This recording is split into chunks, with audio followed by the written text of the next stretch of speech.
Et salut à tous, c'est Daddycool. On se retrouve aujourd'hui pour une vidéo tutoriel sur comment choisir ses pièces pour un PC gaming en l'occurrence. Donc via un petit outil que tout le monde a accès. Je n'ai rien inventé. Cette vidéo sera suivie par une deuxième, une fois qu'on a trouvé les pièces qu'on souhaite. Comment aller chercher au meilleur tarif. Donc la vidéo suivra dans les jours qui viennent évidemment. Écoutez, si vous aimez bien la vidéo, n'hésitez pas à vous abonner, à mettre la petite cloche et un petit commentaire aussi pour me guider sur comment m'améliorer évidemment. Et si vous voulez voir d'autres contenus, n'hésitez pas à mettre ce que vous souhaitez. Voilà, bonne vidéo à tout le monde. Salut!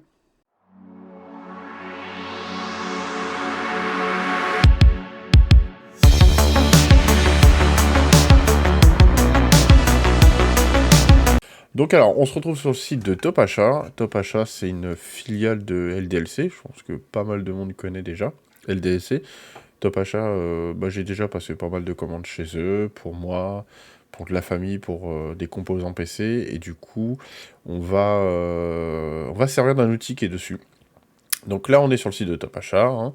Vous allez en haut en gauche, donc ça s'appelle le Configomatique. Vous allez cliquer sur Viens créer ton PC. Et on arrive sur cette page. Petite promotion en ce moment, moins de 10%. Sur les produits Fox Spirit. Fox Spirit, c'est les produits de LDLC et Top Achat. Donc c'est des produits qui sont sélectionnés par une équipe en lien avec Laurent de la Clergerie. Donc c'est le créateur d'LDLC. C'est pour ça que ça s'appelle LDLC, Laurent de la Clergerie. Qui ont des bons retours. C'est un bon rapport qualité-prix. Donc vraiment, vous pouvez y aller. N'hésitez pas à regarder les avis. Généralement, sont plutôt bons. Donc, nous, on va essayer de se faire une petite configuration PC. On va servir de cet outil-là pour la compatibilité des pièces. À savoir que sur Top Achat, il y a des bonnes promos des fois, il y a des bons prix aussi, mais ça ne sera pas toujours forcément les moins chers. Donc nous, on va servir de cette base-là pour comment dire, l'association des pièces. Comme ça, on est sûr que les pièces seront compatibles. On va faire une première config. C'est parti. Donc du coup, on va choisir un processeur. Donc, on va partir sur du Intel. On va faire une petite config PC gaming pour débuter. Vous allez voir qui est plutôt pas mal. Donc, je vais vous conseiller aujourd'hui en tout cas le 12400F. Il existe aussi en 13000. Alors 12000, 13000, c'est quoi la différence? 12000 pour 12e génération. 13000, il y a une mise à jour du processeur. D'accord? Donc là, le 12000, hop, on va le mettre dans notre choix. Et là, directement, dans les cartes mères, l'outil va nous proposer que des cartes mères compatibles avec ce processeur-là. Donc vous ne pourrez pas vous tromper. Après, évidemment, qu'est-ce qui va être déterminant? On va régler le choix par prix, et on va pouvoir voir, les différentes gammes de cartes mères. Pour du gaming, et que ça soit un petit peu évolutif, moi je conseillerais qu'on parte au moins sur ce qu'on appelle le chipset. C'est ce qui va venir accueillir le processeur en B660. On a aussi des H610M, et vous allez voir que normalement, il y en a un autre. Ah, j'ai un, non, ils font que les H en M. Ok, ils nous proposent que ça. Vous allez avoir des B. Tac, tac, tac. Et si on descend dans les plus chers, on va commencer en haut. Là, on a des Z990. Tout ce qui va être en Z, ça veut dire que vous allez pouvoir overclocker votre processeur. Overclocker, c'est quoi? Votre processeur, il a un nombre de gigahertz donné. Donc là, en l'occurrence, pour notre 12400F, si je ne me trompe pas, de base, il est à 2,4 GHz. Et il a une fréquence boost. Donc on peut aller voir sur le petit truc info. Tac, tac, tac. Fiche technique. Voilà. En boost, il peut monter à 4,4 GHz. Overclocker, c'est quoi? Ça va en gros se dire, nous, au maximum, il va là. Nous, on va modifier, en gros, la vitesse d'horloge du processeur pour qu'en gros, on dépasse les 4,4. Bon, voilà, ça c'est... Pour le joueur lambda, honnêtement, c'est pas quelque chose qui va vous servir. Donc n'allez pas là-dedans, ça vous servira à rien dans l'absolu. Ça fera l'occasion de vidéos ultérieures. Et si vous voulez voir des vidéos d'overclocking, qu'est-ce que c'est? Je vous conseille d'aller voir Jigfio. Donc c'est Jigfio. Donc je vous mettrai le lien dans la description. Qui est un youtubeur reconnu. Et qui vous donne du coup plein de choses dans l'overclocking. Et plein de bons conseils. Donc, On va revenir. Donc là, si je me trompe pas, on est réglé par prix. Donc moi, je vais vous conseiller une B660. Donc là, MSI, marque connue et reconnue. Elle est à 104 euros. Je peux vous dire qu'honnêtement, elle fait déjà le job. On a une version pro aussi qui existe.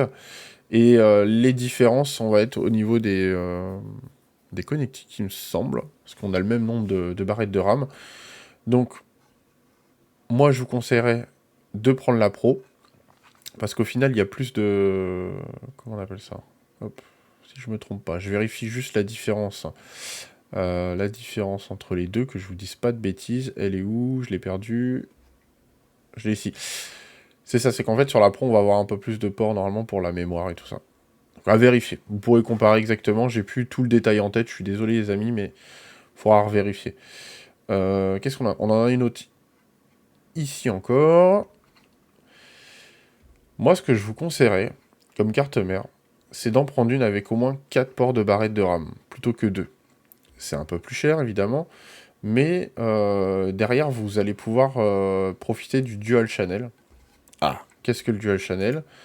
On va se mettre hop, la photo de la carte mère. Elle est là.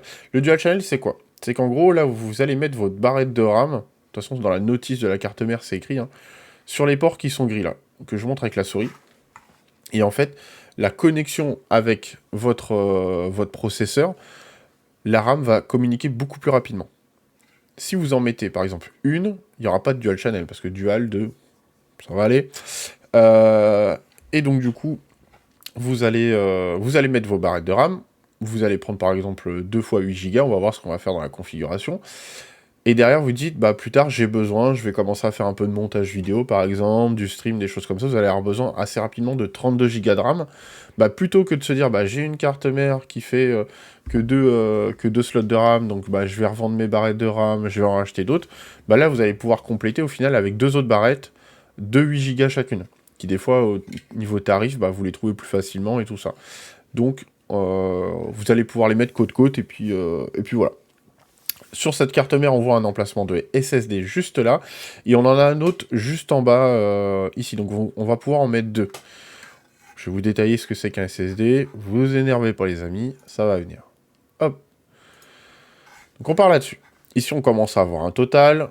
Faites pas trop attention au tarif parce que on va avoir des sites internet ou notre ami Amazon, on va trouver des choses un peu moins chères. On va aller dans les barrettes de RAM, et là, ici, on a un petit filtre. Pareil dans les autres onglets, je vous l'ai pas montré, mais vous pouvez aller voir. Donc, moi, je vais vous dire, nous, on va prendre 2 barrettes de RAM. Ici, on peut régler ce qu'on a besoin au minimum de vitesse de RAM. Moi, je vous conseille 16 Go au minimum pour jouer, parce que les jeux de maintenant, c'est un peu ce qui est demandé. J'aurais même tendance à dire, si vous avez le budget, partez sur 32. Mais déjà, 16, c'est déjà bien. Hein, donc, on va rester là-dessus.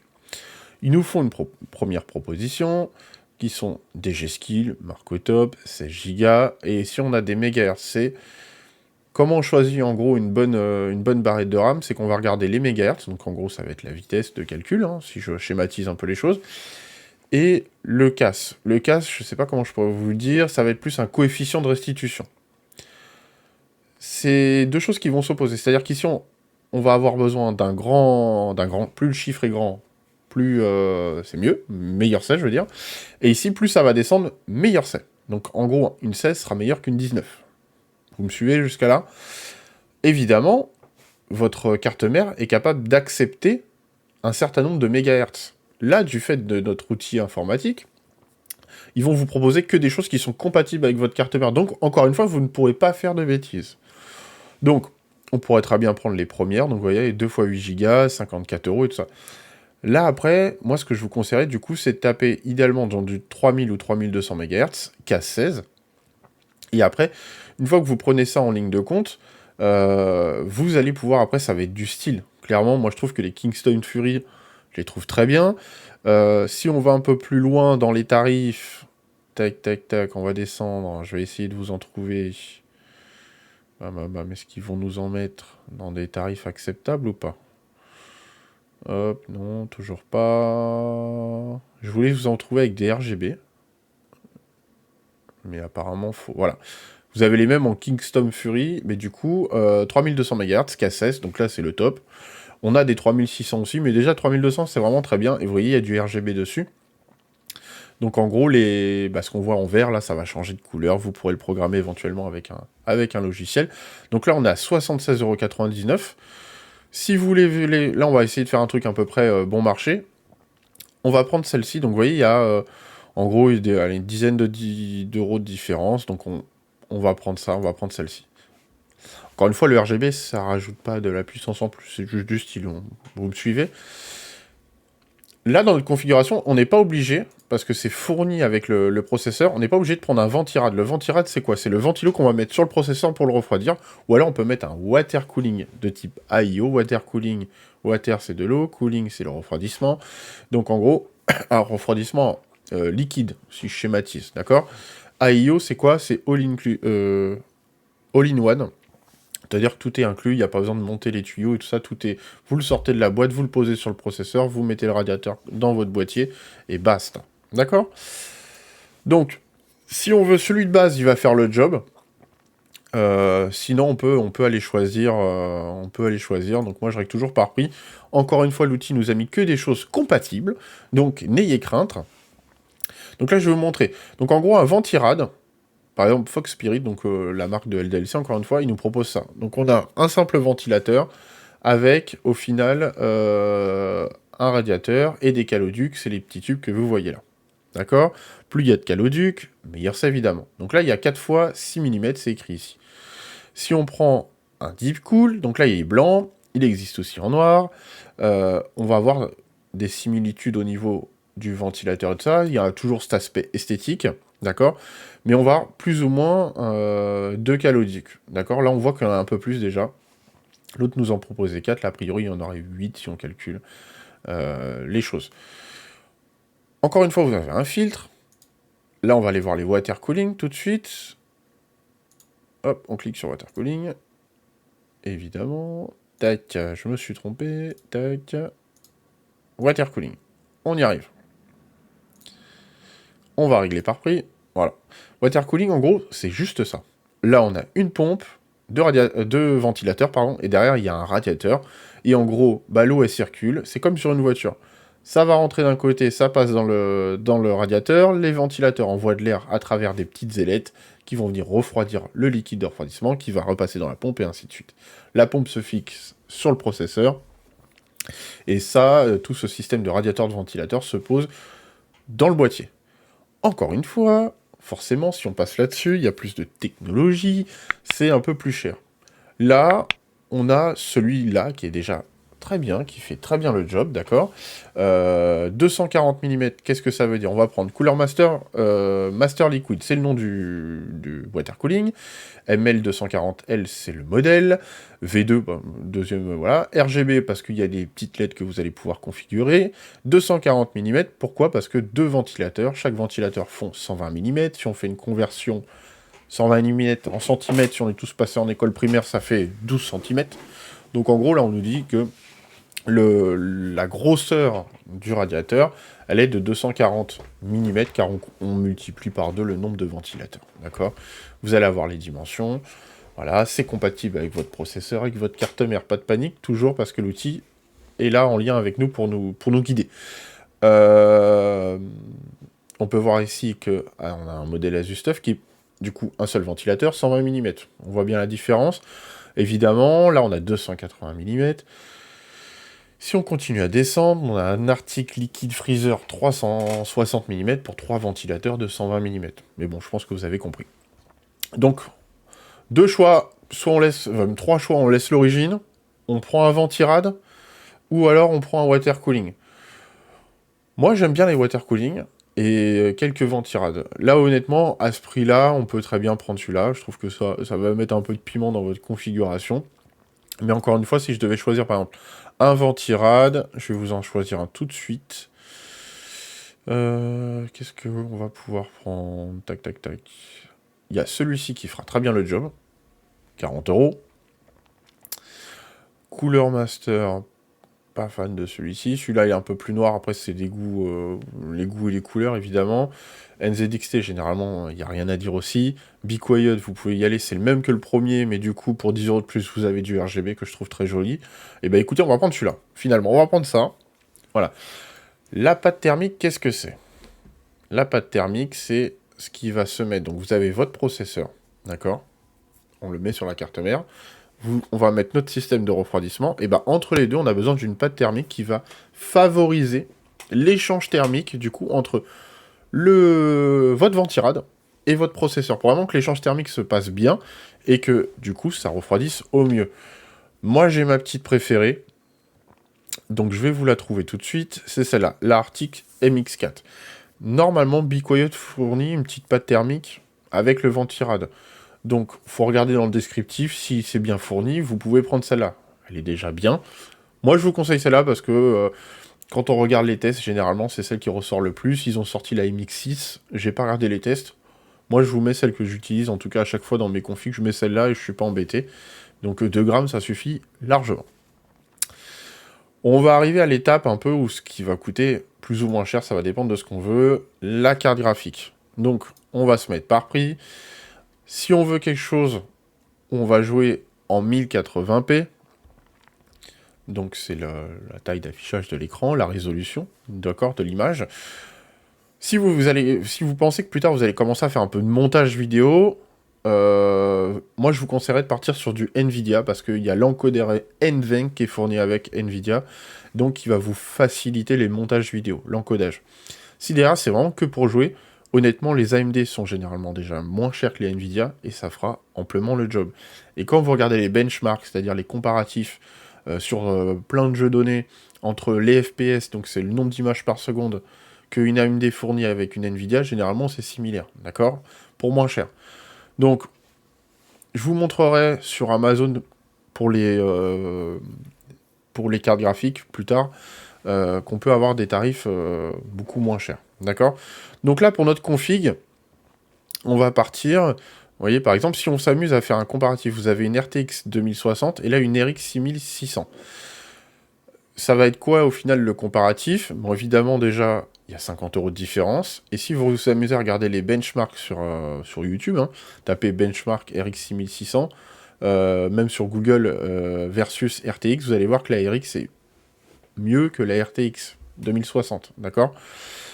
Évidemment, si vous prenez AMD, on n'aura pas le ray tracing. On en a, mais il n'est pas bien calibré. Le ray tracing, je vais pas tout développer, mais allez voir sur YouTube, il y a déjà des vidéos, évidemment, qui vous expliquent ce que c'est. Donc là, pour notre config, honnêtement, on va prendre celle-là. La Sapphire Radeon 6600 en pulse, pour commencer à jouer. Si derrière, vous voulez un peu mieux, on verra je vous montrerai brièvement sur Amazon une boutique qui est vraiment pas mal et pour pas cher. Donc, on va prendre celle-là. Voilà. Hop. Là, on arrive à l'étape de stockage. Donc, où est-ce qu'on va mettre notre Windows? Où est-ce qu'on va enregistrer nos photos, nos vidéos, le contenu que vous allez créer et tout ça. Je vous ai parlé de SSD. Vous connaissez tous le disque dur. Le disque dur, comme son nom l'indique, c'est un disque dur, d'accord, qui est enfermé dans une boîte hermétique avec un disque en métal. Et il y a une gravure qui est faite, c'est-à-dire que quand vous enregistrez une image, ça vient graver une partie du disque, et ainsi de suite.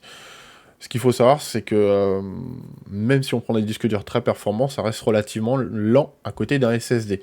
Un SSD, je ne vais pas vous expliquer forcément le fonctionnement, mais il y a 2 types de SSD. En gros, vous avez ce SSD-là qu'on dit de type SATA. SATA, c'est en gros la connectique qu'on a juste là. D'accord? Qu'est-ce qu'il faut regarder sur un SSD? C'est en gros la vitesse de lecture qu'on voit juste là et la vitesse d'écriture qu'on voit juste là. Plus les chiffres sont importants, plus ça va vite. Je pense que vous allez comprendre. Donc là, si on prend ce SSD-là, donc le Crucial BX500, que je vous conseille d'ailleurs à 480 gigaoctets de mémoire. Il est où? C'est celui-là? Ouais, il est à 45,99 €. Vous pouvez très bien prendre ça. Honnêtement, il n'y a pas de sujet là-dessus. Vous pouvez y aller les yeux fermés. Mais, je vous ai parlé, si vous vous souvenez bien, sur la carte mère d'emplacement SSD. Là, vous dites, mais ça ressemble pas, où est-ce que je vais le mettre? Moi, je vous conseillerais plus de partir sur un SSD de type M2. En gros, c'est une petite barrette qui va être grande comme ça. Plus ou moins grande, mais voilà, ça ressemble à ça. Et là, je vous parlais de la vitesse d'écriture, la vitesse de lecture. Vous vous souvenez, on était à 500 émos secondes. Là, regardez, on a 2900 émos secondes. Aïe. Là, ça envoie du pâté. Là, en gros, vos transferts de données vont être beaucoup plus rapides. Et ça veut dire aussi que quand vous allez jouer, quand le jeu a besoin d'aller chercher des données de mémoire, bah, ça va aller aussi beaucoup plus rapidement. Donc on y gagne partout. Encore une fois, moi je vous conseille idéalement, là dans notre config, moi je vais partir sur un modèle à 1 Teraoctet parce qu'au moins bah, vous avez de la place, vous êtes tranquille pendant quelques temps, et voilà. Donc, Kingston NV2, ça, 72,99 €. Honnêtement, les yeux fermés, tranquille, vous pouvez y aller. 3500 MO secondes de lecture, 2100 MO en écriture. On a le modèle juste en dessous, le Western Digital Black, où on voit tout de suite les vitesses sont un peu plus importantes, 5000 MO secondes pour 4000. Pour une différence de prix qui est plus importante, parce qu'au final, là, vous avez 1 Tera pour le Kingston à 73 € en gros, et là, vous avez 500 Go pour 73 €. Si vous voulez vraiment celui-là et que c'est votre budget, bah, prenez 500 Go, c'est déjà très bien. Sur la carte mère, il y a 2 emplacements, donc vous pourrez en racheter un plus tard. Et si les 2 emplacements sont utilisés, vous pouvez toujours acheter des SSD de type SATA que je vous ai montré juste avant. D'accord. Moi, je vous ai dit qu'on partait sur 1 Tera, donc on va regarder. Donc, on a le Kingston. Très bien, hein, pour le prix, il n'y a pas de sujet. On va rester sur 1 Tera. Là, on a les mêmes vitesses pour un peu plus cher, donc Western Digital. Une question de goût et de marque. Moi, je trouve que le Kingston fait déjà très bien le job. Et je pense qu'on va partir là-dessus. Ou alors, on a le Crucial P3, qui est aussi un best-seller. Donc, rien à dire, on gagne un petit peu en MO seconde.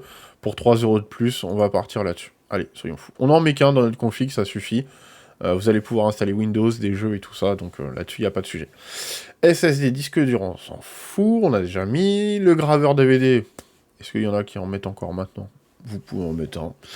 Lecteur de carte, si vous voulez en mettre un. Une carte Wi-Fi, vous pouvez en prendre une. Là, la carte mère n'est pas équipée Wi-Fi. Je vous ai pas montré, mais dans les cartes mères, on peut déjà choisir des cartes mères avec les enseignes Wi-Fi intégrées. Ça sera forcément plus cher. Je ne l'ai pas mis dans la config, mais bon, on va pas le mettre. Carte son, pas besoin, les cartes mères maintenant sont équipées. On va arriver au boîtier.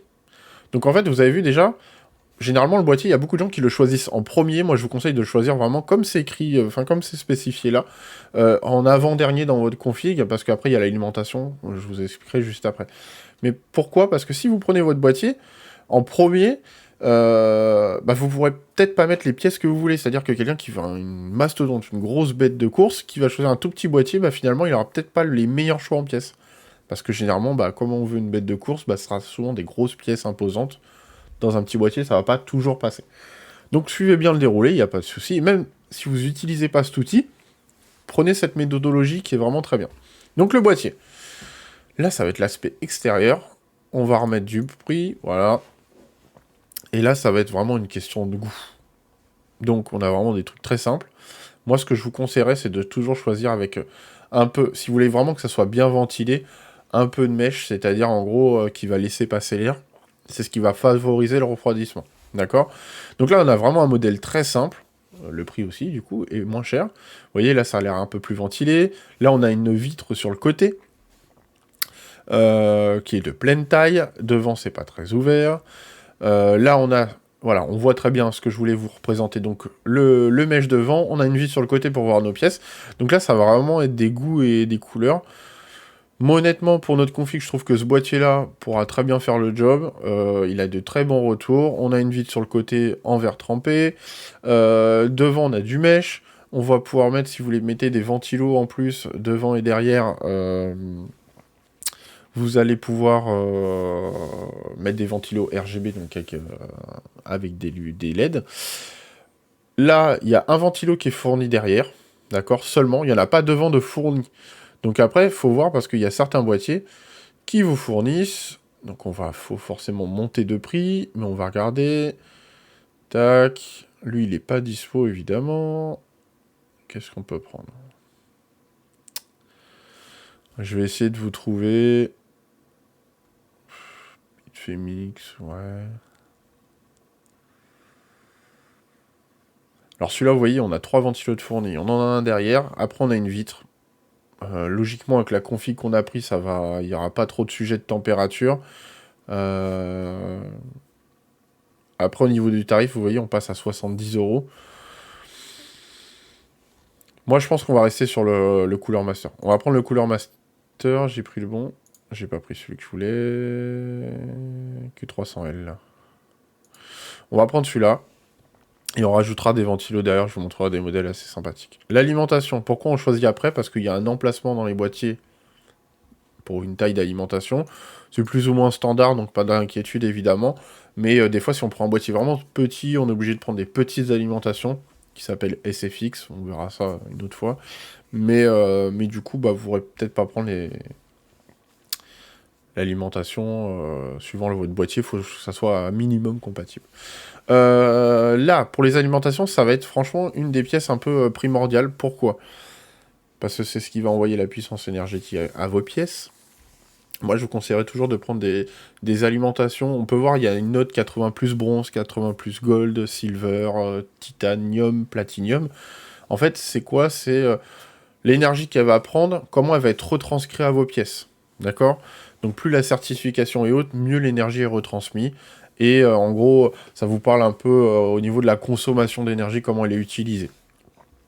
Ça peut être déterminant, mais on peut avoir des alimentations qui sont certifiées Gold et pas forcément très bien en termes de qualité. Deux choses. Le nombre d'années de garantie. Donc plus elle est garantie, il y a des alimentations qui sont garanties 10 ans, bah meilleur c'est.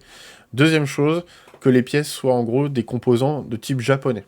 Et là, vous avez le combo parfait. On a toujours des marques, évidemment, qui sont au top. Qu'est-ce qu'on va avoir d'autre au niveau des alimentations? Si c'est une alimentation modulaire, semi-modulaire ou pas du tout modulaire. Qu'est-ce qu'il me raconte? Là, on peut voir qu'elle n'est pas modulaire. D'accord? Si on lit le descriptif, ça veut dire que tous les câbles seront fournis. Donc après, il va falloir les caser dans le boîtier. Si on prend modulaire, ça veut dire que, je ne sais pas si on va en avoir sous les yeux. Vous voyez, là, on voit tout le lot de câbles là, sur la Seasonic, bah, il y aura tout ça à caser dans le boîtier. Si on prend une modulaire, voilà, on en a une sous les yeux. Hop, les deux images sont pareilles. Vous voyez, c'est là où, au final, on n'a pas le lot de câbles qui sort. Là, en fait, ça va être... vous allez brancher que les câbles nécessaires. Donc, on va dire, ce qu'il y a de trop plein, vous n'aurez pas besoin de le caser dans le boîtier. Ça sera plus fluide. Votre câble management sera plus joli. Plus simple à faire, surtout. Donc voilà, évidemment, le prix change.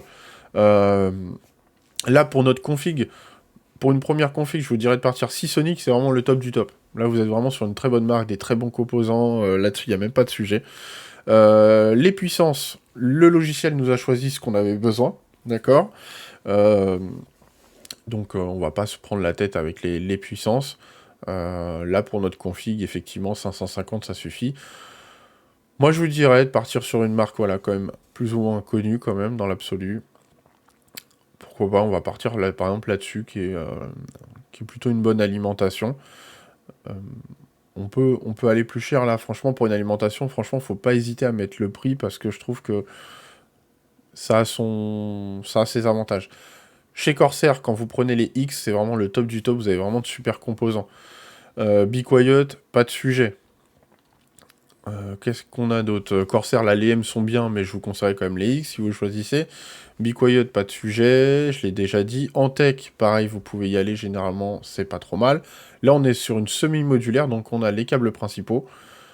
Là, ils vont tous vous servir, grosso modo, et là, vous pourrez en rajouter d'autres s'il y a besoin. C'est fourni, évidemment, dedans, mais encore une fois, toujours dans un souci de place. Donc voilà. Alimentation PC certifié 80 plus Gold, semi-modulaire. On va partir là-dessus.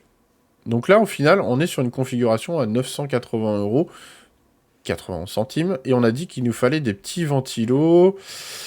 Est-ce qu'on va pouvoir les choisir ici? Câble, tac, tac, tac. Connectique, non. Là, ça va être les périphériques. Il ne nous met pas de ventilo. On peut pas choisir les ventilos. Donc là, on va l'ajouter au panier, comme ça on l'aura. Et on va aller choisir des petits ventilos. Ça, c'est parce que j'avais mis de la pièce. Voilà. On va aller voir. Pour des ventilos, vous allez dans Composants. Tac, ventilateur de boîtier. Et après, bah, ça va être, qu'est-ce que vous voulez 120 mm dans le boîtier, il va parfaitement les prendre. Faut regarder dans la notice, dans le descriptif du boîtier, mais en gros, si on va sur le boîtier, hop, on va l'ouvrir dans un nouvel onglet, composants, boîtier, la marque, on a dit que c'était un Cooler Master, appliqué, on va l'avoir dans les premiers si on fait le rangement par prix, T50, donc il est là, fiche technique, c'est là on va voir le détail, et en gros on nous dit, voilà, en façade, on peut mettre 2 fois 120 ou 140 mm, donc en gros on a juste à faire ça, attention, dans vos boîtiers, dans vos ventilos. On a le diamètre, on va prendre 200... Bah, si on peut mettre 140, on va mettre 140. Allez, hop, c'est toujours rangé par prix. Et là, bah pareil, une question de goût. Les Arctic, moi, c'est ce que j'ai dans mon PC, je les ai en version RGB. PWM, ça veut dire que je peux modifier la vitesse de rotation de l'hélice. Ça peut avoir son sens. Parce que si on met plus fort, forcément, ça va faire plus de bruit. Donc, les Be Quiet... Bah, en fait, ils ont commencé un peu par ça, donc franchement, c'est des ventilos super silencieux, super qualitatifs. Ils font du RGB aussi, normalement, Be Quiet, c'est forcément un peu plus cher dès qu'on veut de la lumière. Encore une fois, la lumière, ça veut pas dire que ça sera plus performant, c'est juste vraiment un côté esthétique. Là, en gros, dans notre config, on n'a pas pris, à part le Ventirad qui est RGB, on n'a pas pris, donc moi, je trouve qu'on pourrait essayer de se trouver des petits ventilos, ça va être un peu plus cher, hein. Mais on va essayer de se trouver des petits ventilos pour faire un rappel de couleur avec ce qu'on avait en Be Quiet. Donc notre ventirad, vous voyez, ils sont là. 30 balles le ventilo. Gloops. Moi, ça me fait un peu chier de mettre 30 balles dans des ventilos. Tac, tac, tac. Pourquoi pas partir là-dessus? Franchement, Aerocool, je sais pas ce que ça vaut.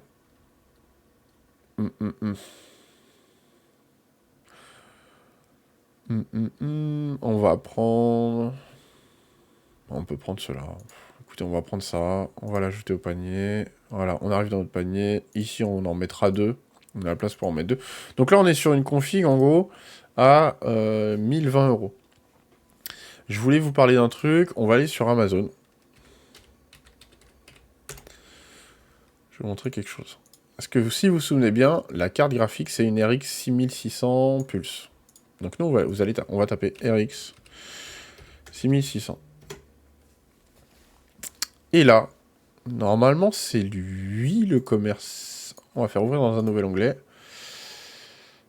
On accepte le cookie. Tac, tac, tac. Et le commerçant, vous voyez là, c'est NR Info. NR Info, c'est là où vous allez trouver les meilleurs prix pour des cartes graphiques AMD. Là, elle est à 279 €. Et dans notre panier, il me semble bien, on est à 299 €. C'est 20 €, mais au final, on a presque remboursé nos ventilos.